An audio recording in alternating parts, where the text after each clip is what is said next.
Clavicle. It is also known as collarbone or beauty bone, is a S-shaped long bone. It lies in the front of the root of the neck and takes part in the formation of the shoulder girdle.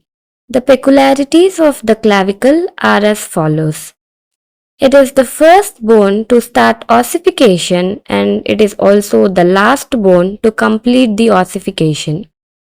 It is the only long bone that lies horizontally and is subcutaneous throughout. Now, let us see the ossification of the clavicle in detail. It is membrocartilaginous ossification. The two primary centers appear by 5th to 6th week of the intrauterine life and fused by 45th day of the intrauterine life. The secondary center appear by 17 to 20 years and fused by 25 years. Occasionally, there may be another secondary center that appears by 20 years and fused immediately. Let us move to the parts of clavicle. It consists of a lateral end, shaft, and a medial end. The lateral end is also known as the acromial end and it forms the acromioclavicular joint with the acromion process of the scapula. It is a plain synovial joint and helps in the stability and motion of the shoulder joint. The medial end is also known as the sternal end. It forms the sternoclavicular joint with the sternum. It is an example for saddle joint. The shaft is divided into lateral 1/3 and medial 2/3. The lateral 1/3 part of the shaft has a concave anterior border and a convex posterior border along with superior and inferior surfaces. The superior surface is subcutaneous and the anterior border has deltoid tubercle. On the other hand, the medial 2/3 has four surfaces, namely anterior, posterior, superior, and the inferior surfaces. Now let us have a look at the inferior surface of the clavicle in detail and mark the parts so that it becomes easy for understanding.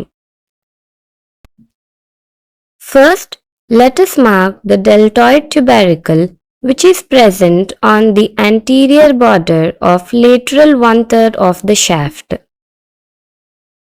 Then the inferior surface of lateral 1/3 has conoid tubercle and trapezoid ridge. So the trapezoid ridge is present immediately medial to the acromial end.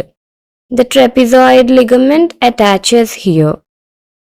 The conoid tubercle is medial to the trapezoid ridge and gives attachment for the conoid ligament. The trapezoid ligament and the conoid ligament together forms the coracoclavicular ligament. These ligaments help stabilize the pectoral girdle. We can also see the subclavian groove in the middle third. The subclavian groove gives attachment to the subclavius muscle and lodges the subclavian vessels. Moving on to the muscle attachment of the clavicle. First, the lateral 1/3 of the shaft. The anterior border gives origin for the deltoid muscle and the posterior border gives insertion for the trapezius muscle. Then the medial 2/3 of the shaft.